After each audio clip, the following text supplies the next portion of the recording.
right. Good to be with you all.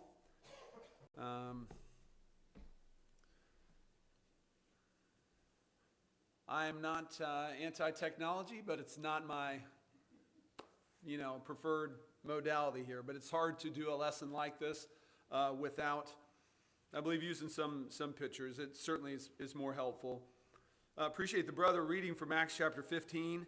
Want to talk about the work in Ghana and just state, the obvious, but I don't represent the work. I just went over with some brothers and did what I could to try and spread the gospel there. And I will say that these people are near and dear to my heart. They have very much a genuineness about them, a directness that you can have in conversation that is so refreshing. As a matter of course, the Ghanaian people are just so well-mannered. I mean, that's not to say that obviously they can't show their lesser side, but as a rule, just a very well-mannered people, very pleasant people to be around.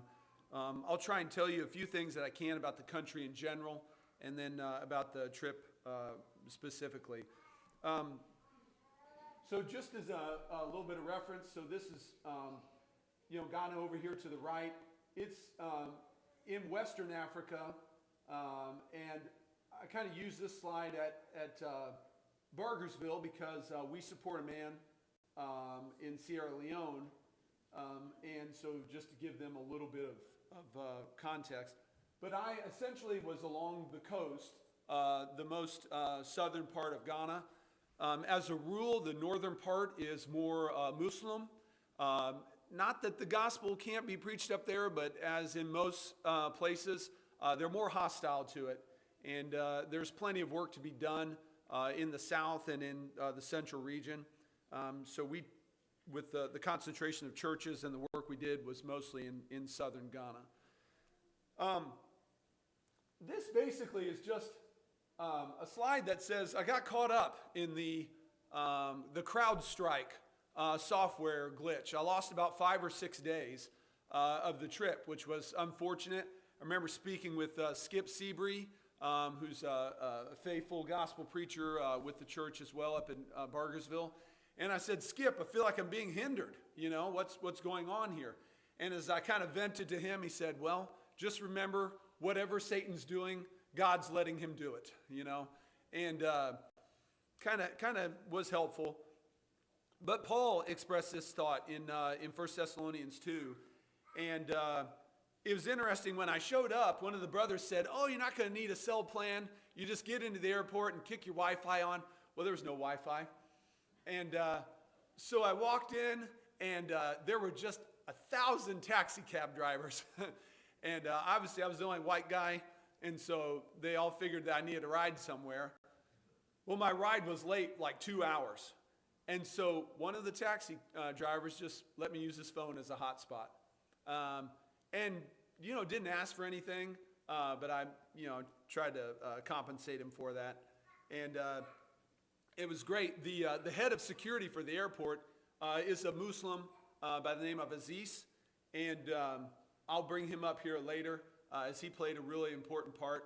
I thought I just had everything really well prepared to go through security, but actually I had been pre-cleared by Aziz. It was great. So anyway, he'll come up in a minute. But these are the men that I went with. In the back left is Leslie Agareba. He's a Nigerian preacher. He's 26. In the middle back there is Wayne Seaton. I went to Ghana with Wayne back in 2018 when my family and I lived in North Carolina. I was planning to go in 20, and then kind of things were in full swing with COVID. Then in 22, just kind of wasn't the right time for me personally, and finally made it this year. In the back there is Stephen Walker. As I mentioned to brother earlier, that he... both him and Wayne are down in Tennessee, but Steve is just a very organized man. He has OCD, just to be very direct about it, but it's great because the trip went really well because of Steve's planning. It was a wonderful asset. And then here in the front row with me is Nathan Peeler, and he's like, early 30s. Preaches down in Florida. His father's Tommy Peeler, and he preaches up there at Avon. Just a prince of a man. Great guy. So this is Dan Arthur. He is one of the preachers at Cape Coast, and this will come up here in a bit at the Oswego Church of Christ. Now, see, that doesn't look anything like Oswego, does it? You'd say Asukir, but it's Oswego. And this is Aziz, who him and Dan have befriended one another. And at one point when Steve and the other guys came in, because we got separated and just a mess, but Stephen asked Aziz, he said, how did you guys get to know one another? And he said, well, Dan was looking for some help getting items through the airport. And Aziz said, Dan is the most honest man I've ever encountered. And it just goes to show the power of your example and the power of your reputation, what Christ can do in you. I have no doubt that when the time is right, Aziz will, if his heart is ready, he will turn to Dan to hear more about the gospel. So, but got me in, got me out. It was just a wonderful arrangement. So, and this was essentially our schedule, and these are things that Dan put up. But as you can see, essentially, we would spend a week or 5 days in a region, and essentially what that consisted of in the morning, we would do Bible studies. We would go house to house. We would meet with members that had people they were studying with, and they would bring us in to study with them. Frequently, they would say, hey, we're going to go meet some backsliders. And they just very direct about it. I mean, it wasn't like taboo. And those who had fallen away, they just, I feel like very often, I don't know a single occasion where someone just made excuse over the sin that was in their life and why they had fallen away. I didn't include this one slide, but I tell you, there was this man where the church had actually started in his home, and he was living in adultery. And the brethren brought that to his attention, and he was unwilling to repent of this and fell away. Ultimately got caught up into alcohol, and it just kind of wrecked his life from there. And as we were in the town, just going house to house, I was able to study with him. And the man just fell down at my knees and asked me to pray for him. And he said, I know I'm an adulterer and I'm a drunkard. And, I mean, you can work with that. You can work with someone who knows where they are and are honest about it, As a base point, I never had to argue with anyone about the authority of the scriptures. Didn't have discussions about evolution. Didn't have discussions about materialism, Just, it's so different. It's so refreshing. Now, there's other things you run into, but those were not issues. So, anyway, I got in on the 23rd. I should have been there on the 18th, I think, but left on the 13th. The other half of the group, the back half, Steve, Wayne, and Leslie, they were there another 2.5 weeks or so. So we'll talk a little bit about that. But this is where we started in this area called Dago and Atwam. And I use this to just show you every one of these estimations that Google gives you are totally false. Okay? Basically, the roads look like a bombing campaign from the Germans, okay? That's what the roads are like. And, I mean, it is a disaster. I never appreciated if you drive in Indianapolis and you think it's bad, you would thank God for every road in Indianapolis, okay, compared to what you would drive there. just a disaster, okay? And it kind of helps you understand why vehicles just don't last. I mean, you'll see a van that we had gotten over there. The dash looks like a Christmas tree. I mean, it's got so many lights on it. They had already blown up the motor. We tried to do some repairs. It's a mess. So anyway, we would also say, that's Africa. That was the excuse for everything. This is Africa. So I preached a lot in this little town up north here called Schweda. And Felix, who I'm going to show you next, is from Atwam. And 4 of us basically worked these areas every night and preached did studies during the day and then preached at night. They call it street preaching. So this is Felix and his wife.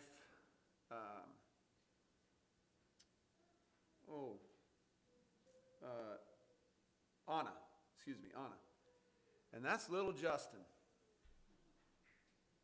Now I told him, I said, that's the whitest name you could ever give a kid. So they're going to wonder where that comes from. But he's about a year and some change. So let's see if this guy plays. Do we have sound attached? Do you know? No? Okay. Well, this is what a night of street preaching would look at. The phone will switch here in a minute. I think it can turn. Or maybe not.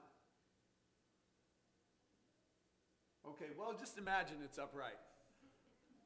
And essentially, I would be standing here, and all along the road, there would be people listening. And when you would show up, they would take megaphones, and they would tap into the power, tie them in, and it was just blaring. I mean, sometimes I would have a light ringing, when I would leave. But you would say, man, guys, this is just so loud. I mean, it's just kind of bothersome too, because the equipment would not always work. But they knew what they were doing. They knew what they were doing, and they were broadcasting this as far as it would go. One night, the van we were in got stuck in like a pothole that looked more like somebody's basement. And we just had to walk. I mean, it's about a mile out, and you could hear the music. They were playing hymns a mile away, clear as bell. So they know what they're doing, and you just have to say, nod your head north and south and say, got it. I'm whatever you need me to do, I do that. The brother with me here was Solomon. We had that night 2 or 3 people that came in, confessed sin, were restored. But just a great opportunity. I wish I had the right video here, but they're just goats would walk through the middle of your presentation. You had to watch them because they would chew up the wires, the speaker wires. Get out of there. Anyway. This first week in Otwam, they had arranged for some preacher training. And I tell you, this was a great opportunity to bring young men in, because in general, what's happening in Ghana is Sewell Hall was one of the first brothers in Christ to establish the gospel in Ghana that we know of, okay? And I learned this actually just a few months back from a brother named Richard Donkor, who I met back in 2018. And Richard's currently on a teacher exchange. He's up in North Carolina right now. Great man. But Wayne started studying with Richard, and Richard said, what are you talking about, institutionalism? I don't even know what this is. Well, it's because, Richard was taught the gospel from institutional brethren. And they were spending their entire budget on the running of a primary school. They didn't have enough money to support the preacher because all of their money was going into ABCs and math and, And Wayne, somehow Richard got into this forum, and Wayne said, well, yeah, that's not the work of the church. And Richard said, well, what do you mean? And so they started corresponding with one another, studying. And Richard said, look, I want you to come here and preach on these subjects. And Wayne said, I'm not coming over there. This is like 2015 or something like that. Well, eventually Wayne goes over, and I believe he goes with another brother. And they study. They have a week, 2 weeks of study. You know, these brethren have a very difficult time, and they've just not been taught. There are things that the individual can do, and there are things that the church should do collectively. And when we muddy these things, what you end up having is the church running health clinics, and the church running schools, and the church running banks. They become little financial centers, and things that are not the work of the church. And I tell you, brethren, this is a little bit of a side point, but we've got a lot of young people in here. I just want to make this point. You know, the other night I was listening to an interview with Steve Wolfgang. And if you're not familiar with Steve, he's a preacher of the gospel, 30 plus years. He's also the only brother in Christ I know who has his PhD in history. And he's just encyclopedic. He's a wise man. And one of the things that Steve said that I thought was so insightful is that every 60 to 80 years, we have a falling out. We have a major division. First instrumental music, then the Herald of Truth, then orphans' homes, or maybe I've messed that order up a little bit. But it's time over time over time, and it often revolves around adventures in the use of the Lord's money. That's really where this starts. And people say, oh, well, the denominations are doing this. Why can't we do that? Oh, well, church down the street is doing this. Why can't we do that? You know, they're doing that. They're doing that. They're doing that. And I'm going to tell you, that has never been the standard for what is right. It's never been the standard. And here's the problem with this. What happens is the pendulum is all the way over here. And I can remember hearing lessons on institutionalism and the work of the church and things like that when I was a young man.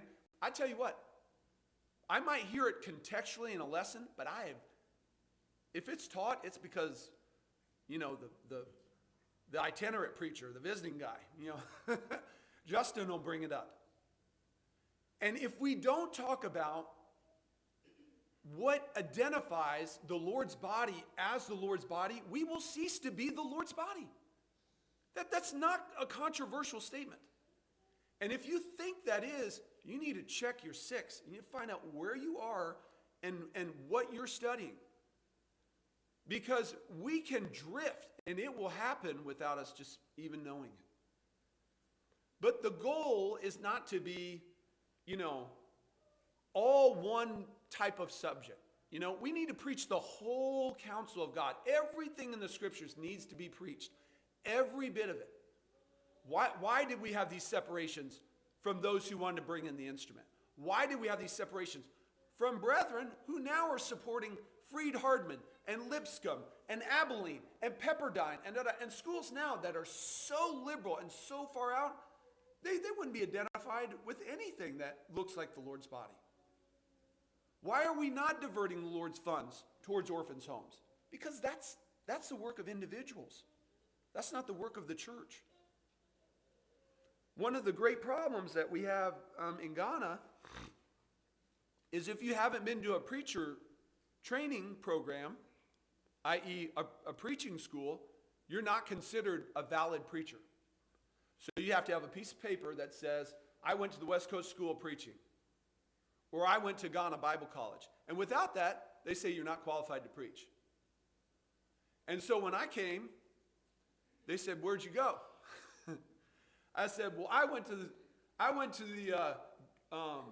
the church at 25th Street, and I listened to Jim Pettigo and Clovis Duncan and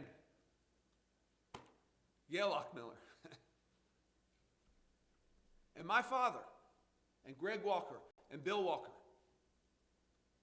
And that's how I learned the gospel. It's so complicated, we can do it. We can do it. We don't need to set up schools outside of the Lord's body. We just need men who will teach other men, who will commit it to faithful men, who will then teach others. And that's men and women.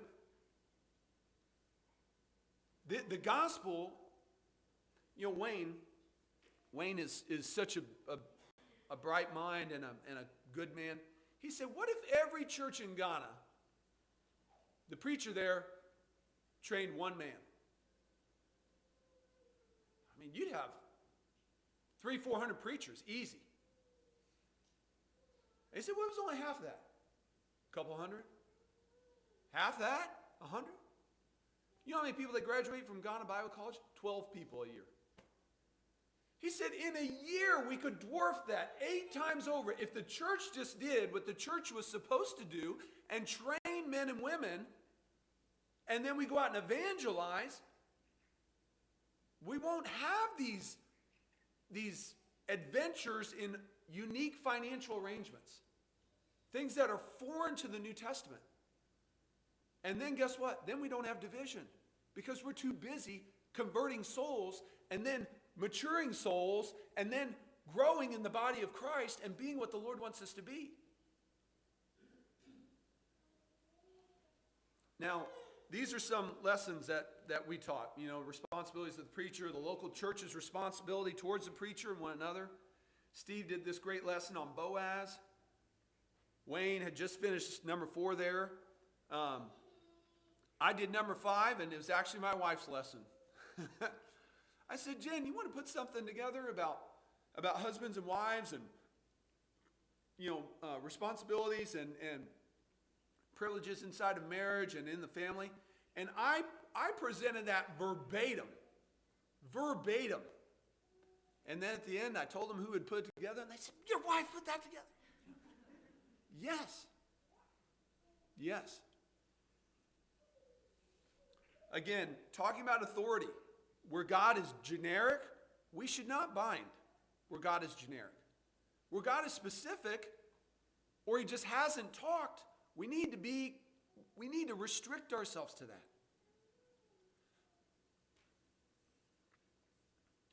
Talking about individual versus collective rights and responsibilities. These are just some of the things we talked about. One of the other things you do when you're in Ghana is you preach someone's funeral and you don't know them. So, I don't know. Wayne got asked to preach, and whenever they needed someone really senior, we would just turn to Wayne. It was great. I mean, I got out of a lot of things. I let Wayne do it. No, but he is so articulate and knows how to handle situations with boldness and a right kind of pressure and articulate. So the sister here that you see in the center of the photo, she had obeyed the gospel 2 months before she died. And we were all sitting in the back, and they asked the church if we would sing hymns for the funeral, and we did.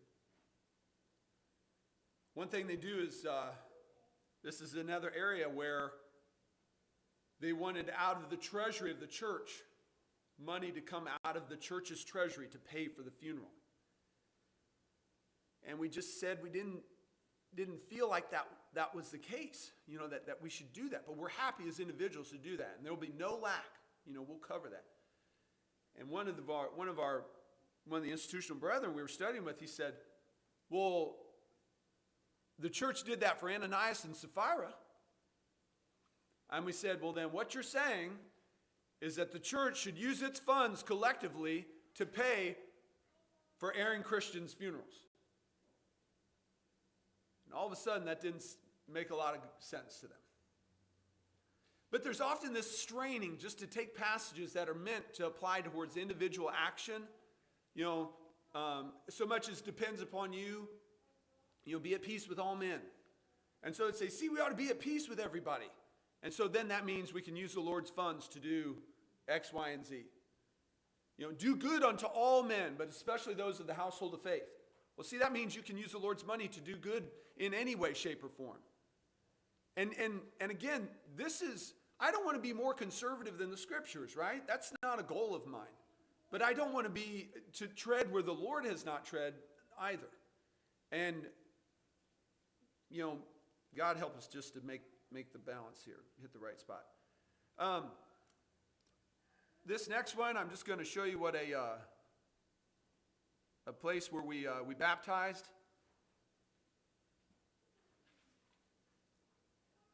Yeah, see, there you go. But this is Solomon baptizing a young woman. I wish you could hear the songs we would sing after they were, in the major language in Ghana is called Twi, T-W-I, Twi. And the coast is Fante. And this is actually a well-known spot because if you try to baptize in other areas, you'll be dragged out to sea.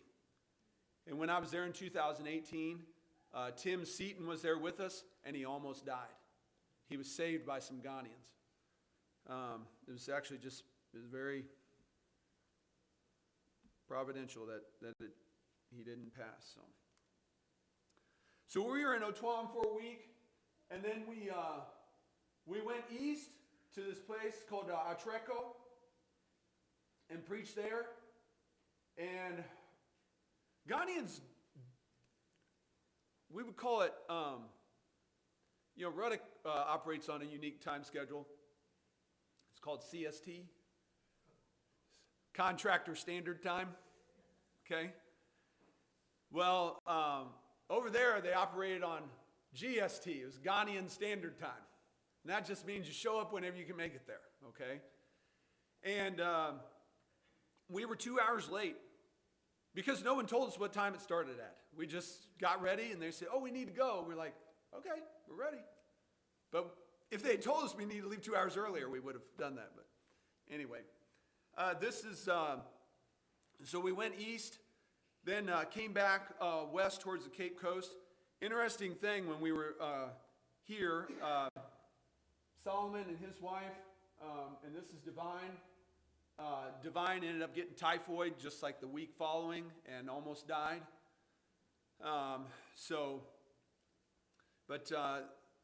When we were there at Ortreco, they had studied with a brother from a local congregation about some of these things that we were talking about trying to be faithful in how we use the Lord's money and allow individuals, greater liberty that the Lord gives us to be of aid to one another. And the brother said, yeah, that's good. I agree with all that. And after Wayne got done preaching there, he stood up and started speaking, this other man whose name is also Solomon. There's about 1 million Solomons, by the way, in Ghana. And this second Solomon, he said, he started speaking, but he wasn't a part of the lectureship there. And so finally one of the brothers said, whatever you're saying, this needs to be translated so that the Americans know what you're saying. And what it turned out he was doing was he was trying to undo everything Wayne had just preached. Whereas moments earlier he said, oh, I agree with everything you say. And so then when we walked out outside to discuss more, that's when he unloaded on us. And so friends, I'm up for a debate and I'm up for discussion. I want to have that because I'm not afraid of the truth. And if I'm wrong, I want to change, But these are the tactics that often were employed. We were slandered everywhere we went. Slandered. Told that if you show up here, there's going to be blood in the streets. I'm not worried about that, but why pull these kind of underhanded techniques? I don't understand. So this is a van that my wife used to drive and end up in Africa. And somehow we got it over there, and it looked great. It looked great when I saw it. It's like the fan, it's still running. And then it broke down like 4 times while we were there. Just a mess. So this picture here, this is the king. This is the king of Ghana. And Richard Doncour's wife is related to him. And so we took this pass. This is a get out of jail free card is what it is. This is don't mess with us pass. And we had it up all the time. They'd just see us because cops would pull you over and try and bribe you for money. And they would see that. They would not say anything. Or if they knew the man we were with was a preacher, they would feel ashamed and they would stop. So, but we use this one frequently. So, this is me trying to work on the van, and our electrician that we had, he didn't know anything. So I would intermittently get online and try and find things out, and I wasn't much help either. So in week 2, we were at Cape Coast, and so we traveled west, and they had put on this lectureship on authority, and was well received. We had about 60 men, and then in the latter parts it was men and women, but it was originally just kind of addressed towards men and particularly evangelists, so elders, that kind of thing. Most of the churches in Ghana do not have elders. It's a kind of a chronic weakness, and we were trying to make some dent in that where we could. So,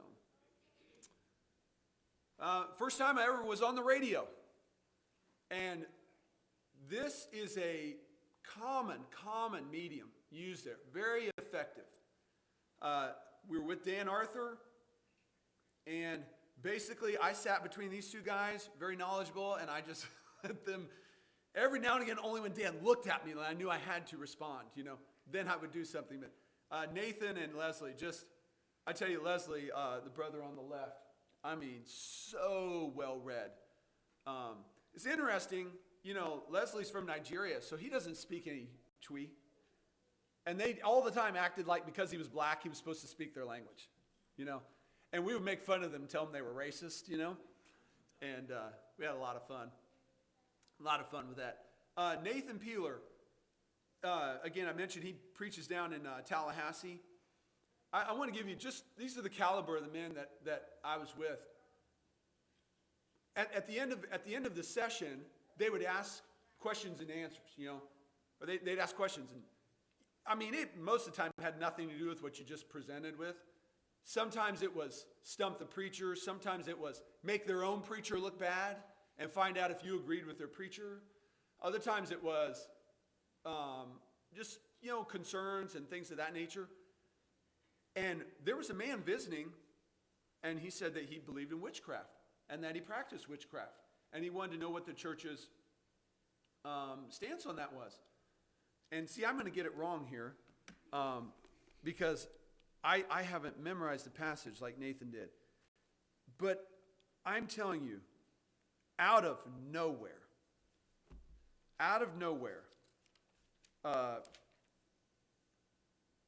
yes, 10:13.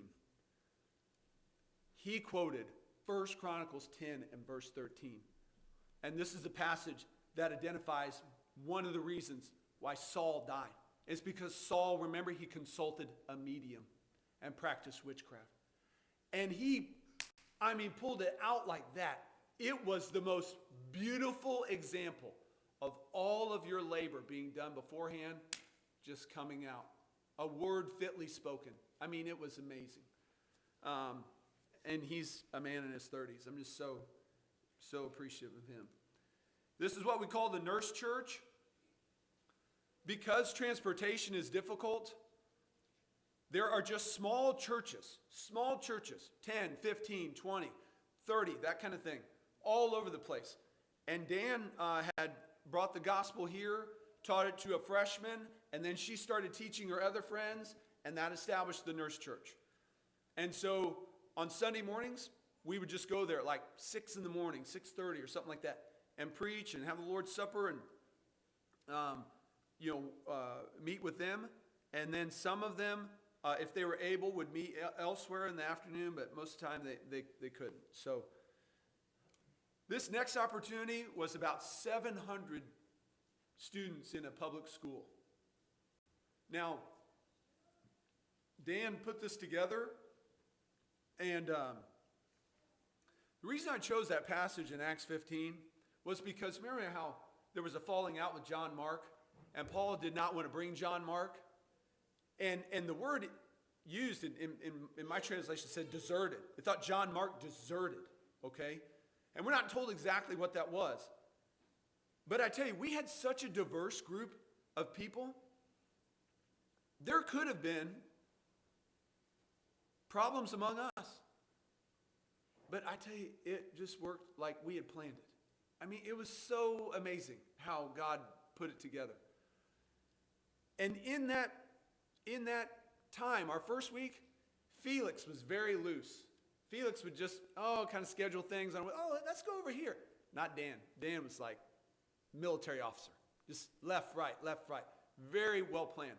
And he had gotten this together, and we basically preached to 700 young people. They had established a church here. The man 2 years prior had fallen away. And Dan had been wanting to find an opportunity to reestablish the church there. And we use this as the segue into that.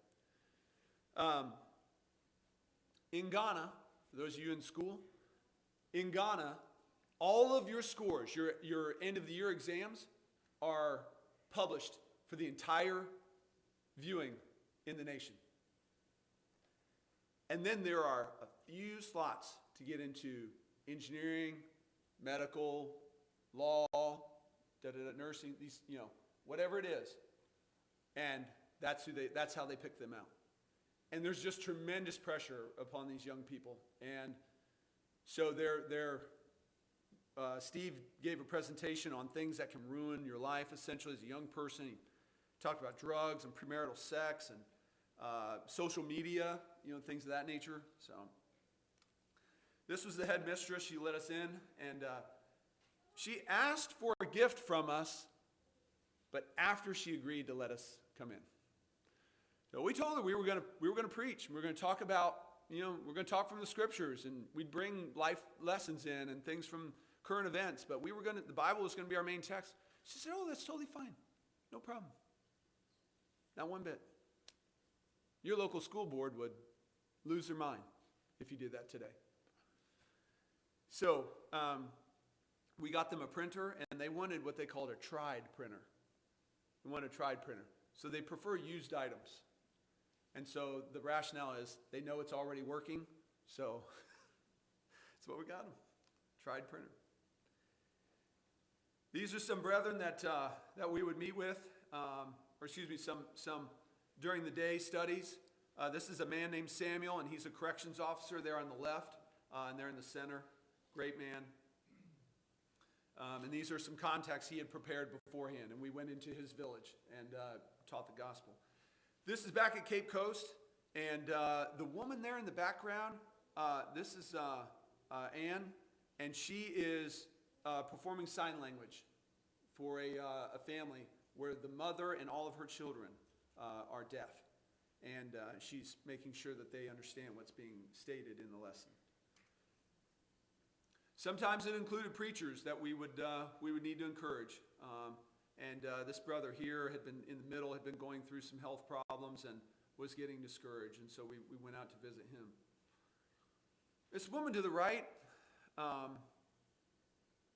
Marie, I believe is her name. And then that's Teshi speaking with her. But Marie's husband was a Christian. And he had been on her about obeying the gospel. But it was actually his example that was inhibiting her from obeying the gospel.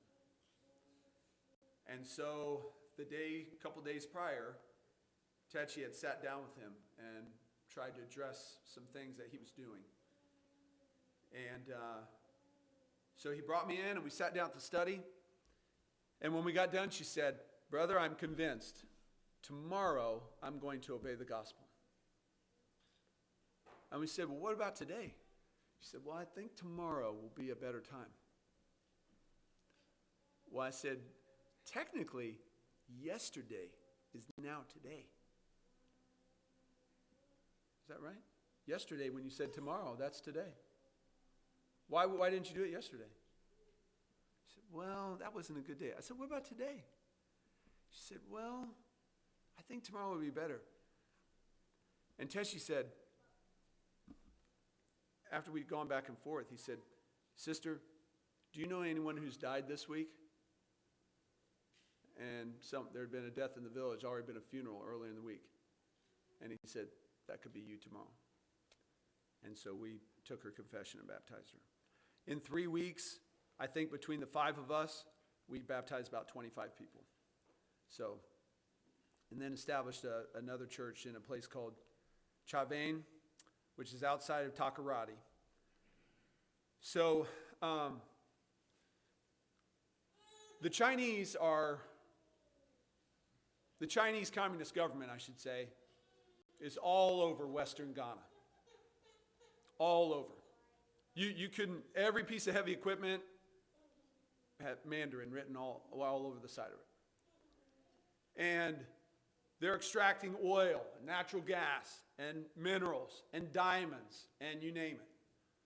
And this is part of the Belt and Road Initiative, and if you're not aware of what that is, I would encourage you to read up on that. But essentially what they do is they go in and build infrastructure, and then the country can no longer afford to pay the debts on it, and then the Chinese essentially have a chokehold or a stranglehold on the debtor nation, and they use that to extract natural materials from there. When I was there back in 2018, I drove through a palm oil farm, and they had mowed down the entire palm oil farm for rubber trees. Thousands and thousands of acres of rubber trees. So, this is a standard Ghanaian village.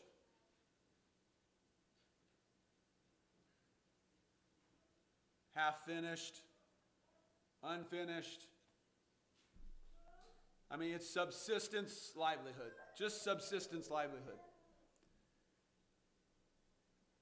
This was a woman Emmanuel, that we taught the gospel to, and Emmanuel was preparing to baptize. Again, I wish I could play these videos, but the sister was afraid of going all the way under the water. And sometimes it's because of superstition, and sometimes they're just afraid they're going to drown. But he had to vigorously baptize her, we should say. So, I often got asked, did you see any wild animals?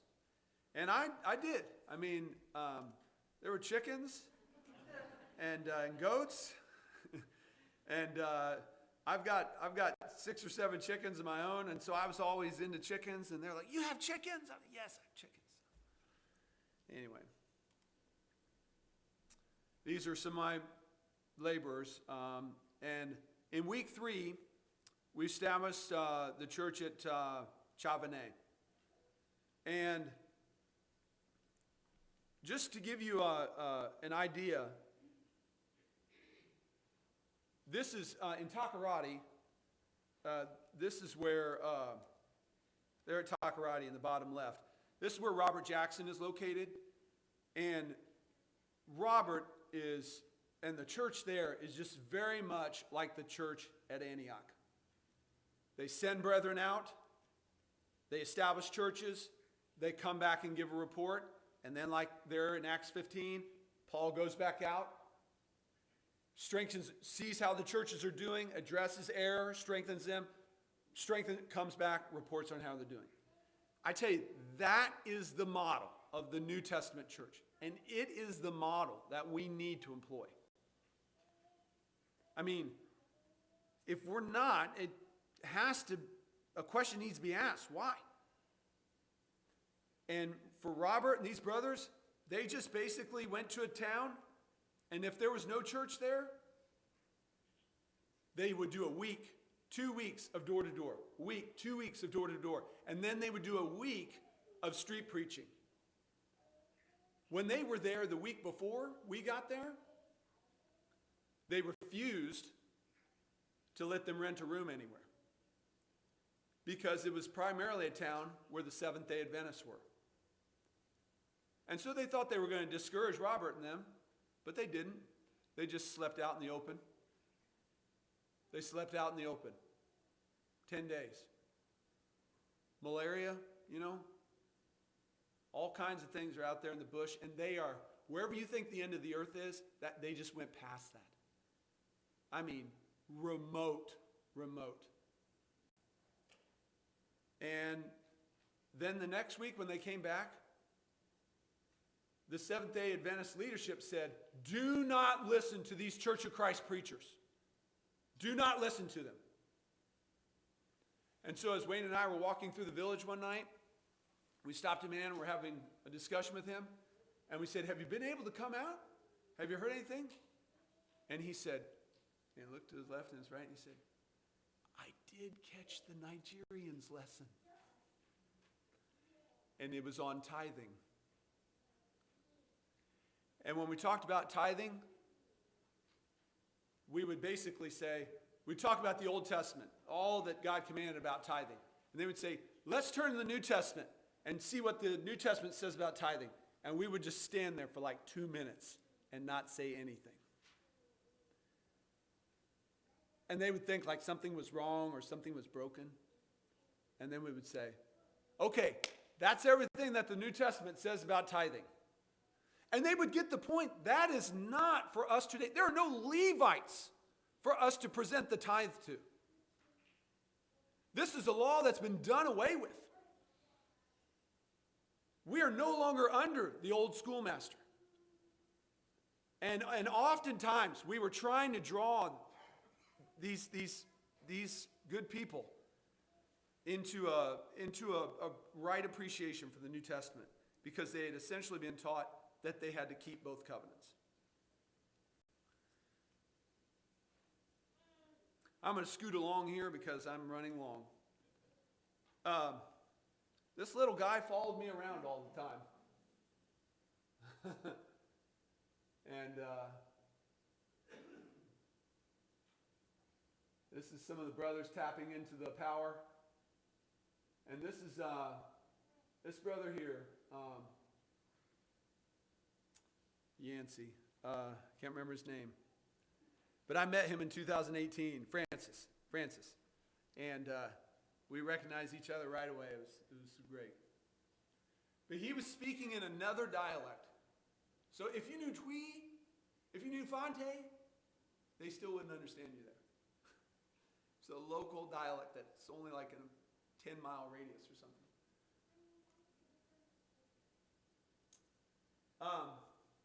This is our final service at a church that had finally built a building. And here on the right, again, this is a woman going home from work with her baby strapped to her on the back on a motorcycle. Now, I tell you, my heart almost sank when I saw them driving. But I'm sure this wasn't her first time. And, you know, many of the brethren there, there are a couple of preachers that I'm a bit more familiar with. And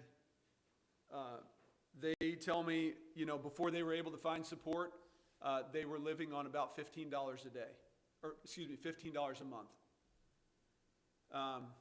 I tell you, so much can be done, and I have been an eyewitness to this, of just small amounts of money that will get some stable support in the hands of these men, and then they begin to have more time and more energy that they can focus on the preaching of the gospel. I tell you, brethren, I came out of there with thousands of dollars in requests, and I'm only one man, and I try to do what I can, but there's so much more to be done.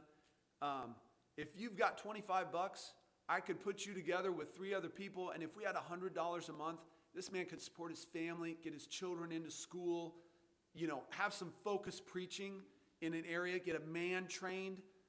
I mean, there's just so much to be done, and I want to encourage you, if that, you know, is something that appeals to you, and that's a sacrifice you would be willing to make, I would be just honored to pass on your money to someone worthy and put you in contact with them to whatever degree you want to have that.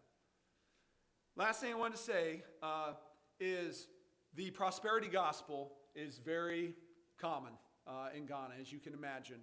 If you send me 20 CDs, if you send me 50 CDs, God will bless you. God will bless you. And if you send me a little bit of seed money, God will bless you, and He'll bring fountains upon you. You just trust the Lord. You obey the Lord. This is the narrative that these men would espouse on the radio and on TV all the time. Send your money, send your money, send your money.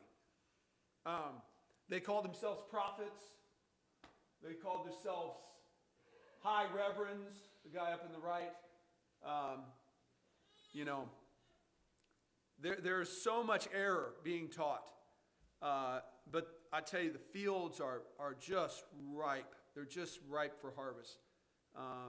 And we found that with time, people are attracted to the gospel. They really are. And this is my final slide. This is a man named Alex and his wife Benedicta. And Alex, he gave up his job to preach the gospel full time. And these are his wonderful children. And Alex, the year prior, was on his way to the radio station and was mugged. And so, preachers over there have a kind of mixed reputation. We met one man who would not let his wife study with us because we told him we were preachers. And he said, "Oh no, you'll fornicate with my wife." So there's that reputation. But the other side is they think preachers, because they're always clamoring after money, that they're all rolling in cash. And Alex said, "I think I had 10 CDs on me that day," which is basically like 60 cents. So, but he's faithful and a good man, a godly man. I hope this has been of interest to you. I've understood from Jeff that the church here supports some of the men in Zimbabwe. I just encourage you to do that. There are so many ways which the Lord's money can be employed. One of the final things I would say about Ghana is this. I understand you have a new evangelist here, and I'm so glad to hear that. But I want to say this, that we all have constraints to our finances, and we got to make decisions on will we support this, will we support that? Is this the right time to do that? And I would just encourage you to pray about this that I'm putting before you, because for $100 a month, you can support an entire family. Leslie, the brother that I mentioned beforehand, is living off of $25 right now in Nigeria. And I just said, "Brother, man, we've got to find you some support." And so what I've tried to do is promise these brethren that I'll support them for like a year at a time. And then I will come back and try and start finding churches that might be able to pick up some of this. But that's been my approach. And if there are those of you who you have a capacity to do that, and God, is moving you in that way, I would be glad to facilitate that in any way that I can. Again, if you're not a Christian, this wasn't a lesson directed primarily towards the non-Christian, but the gospel is for you. It's for these wonderful Ghanaian people. Just a tremendous opportunity there, and it's as simple as it is there, as it here to hear the gospel, for that to produce faith in you, to then be willing to repent, to turn from your sin, and put Christ on in baptism, and then you have become a child of the King. If you've fallen away, and there's any way that we can help restore you, I should come now while we stand and sing.